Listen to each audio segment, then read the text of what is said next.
Un agrado estar de nuevo con ustedes. En el presente capítulo de las 1001 curiosidades de México, seguiremos dando una mirada a aquellos personajes colombianos dedicados a las artes y a las letras que hicieron de México su casa y su escenario. En la entrega anterior conocimos la vida y obra de Miguel Ángel Osorio Benítez, más conocido como Porfirio Barba Jacob, así como la del escultor Rómulo Rosso Peña. En el mismo contexto del México de mediados del siglo XX, que se convirtió en un refugio y un crisol creativo para varios artistas e intelectuales colombianos, hoy nos referiremos a Álvaro Mutis, poeta y narrador de la errancia. La llegada de Mutis en 1956 a México fue marcada por la búsqueda de un espacio vital. Encontró en México no solo un lugar de acogida, sino un escenario donde sus obras se entrelazaron con la vida cultural del país. Álvaro Mutis Jaramillo nace en la ciudad de Bogotá el 25 de agosto de 1923, 4 años antes que Gabriel García Márquez. A los 2 años se radica en Bélgica, país al que su padre, Santiago Mutis Dávila, fue enviado como diplomático. A finales de la década del 30 suceden 2 hechos trascendentales. A la edad de 9 años muere su padre y regresa de Europa para vivir en Cocora, una zona rural de la ciudad de Ibagué, en una finca de su abuelo materno. Mutis siempre reconoció que la estancia en esa finca y que la sensación del clima cálido fueron el origen de su imaginario poético, mientras que la temprana pérdida paterna lo marcó con un sentido de desarraigo y nostalgia.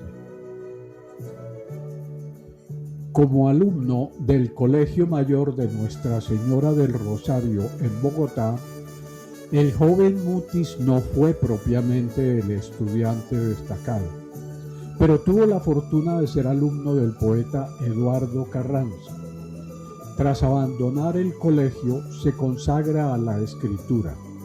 Los artistas de la época, entre los que se destacan Eduardo Caballero Calderón, Jorge Zalamea y el mismísimo Eduardo Carranza, motivan su acercamiento a las letras. La Balanza es el primer libro de Álvaro Mutis publicado en coautoría con Carlos Patiño el 8 de abril de 1948. La edición, que incluía poemas de ambos autores, fue destruida por un incendio al día siguiente, el 9 de abril de 1948, durante los disturbios del llamado Bogotazo, una insurrección popular generada por el asesinato del caudillo liberal Jorge Eliezer Gaitán. Por esa misma época, Mutis se vincula como periodista cultural al diario El Espectador. Pocos años después, conoce en Bogotá a Fernando Botero y a quien sería su amigo del alma por siempre, Gabriel García Márquez. En la producción poética inicial de Álvaro Mutis se destaca la obra Los elementos del desastre, publicada en 1952. Ahí nace el personaje Macrol el Gaviero, el cual aparecerá luego a lo largo de sus obras. En el año 1959 publica la Reseña de los hospitales de ultramar. Lo que no saben muchas personas es que Álvaro Mutis no ocupó la vida por cuenta solo de la poesía, sino mediante un arcoíris de raros e innumerables oficios.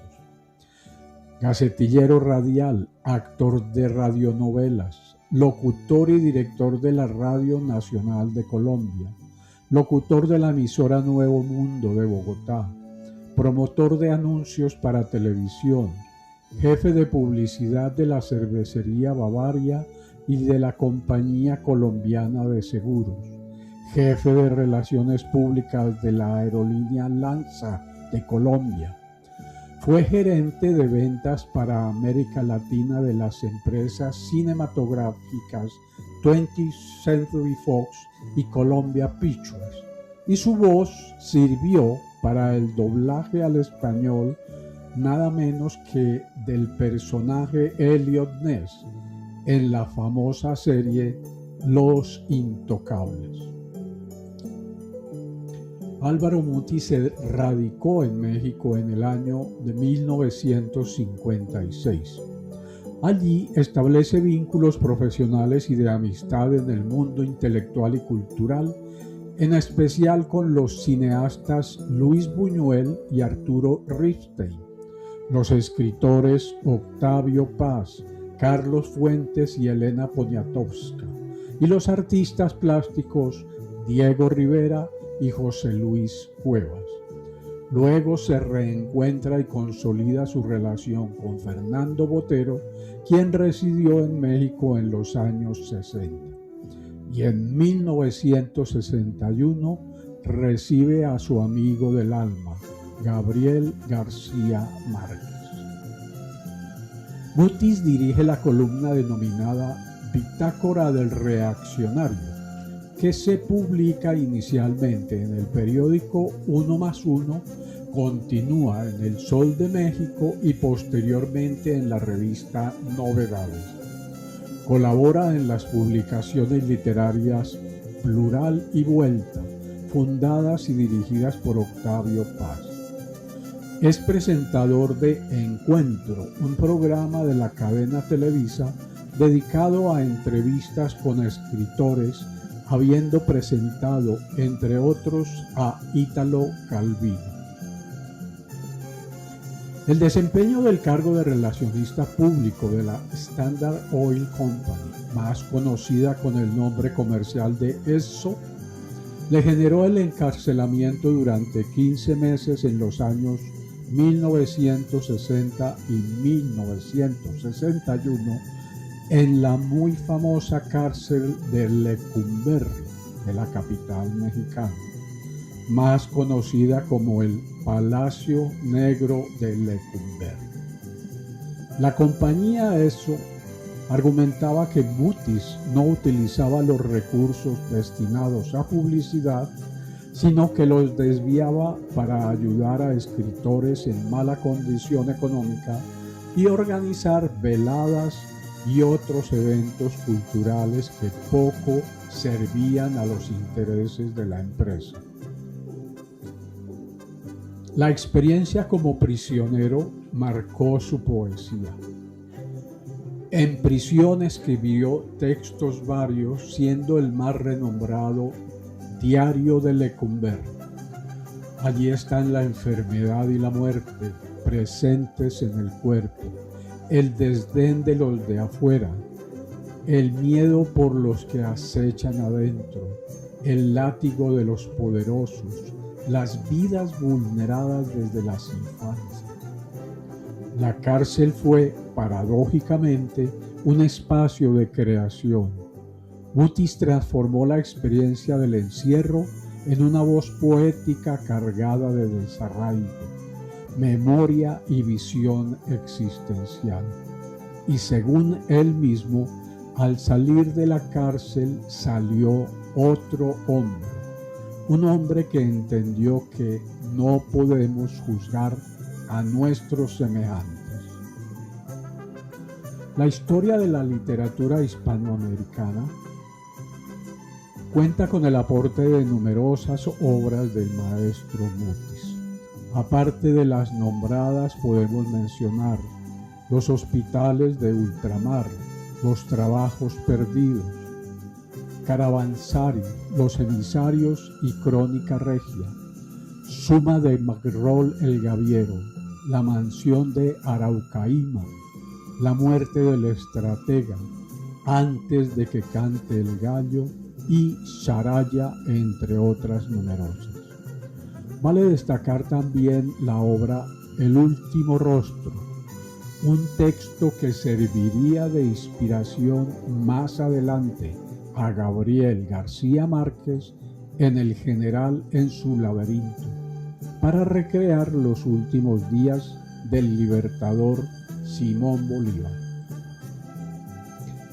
A lo largo de su carrera literaria, Mutis recibió, entre otros, el premio Javier Villaurrutia en 1988, el premio Príncipe de Asturias de las Letras en 1997, el premio Reina Sofía de Poesía Iberoamericana en 1997, el premio Cervantes en 2001 y el premio internacional Neustadt de Literatura en 2002.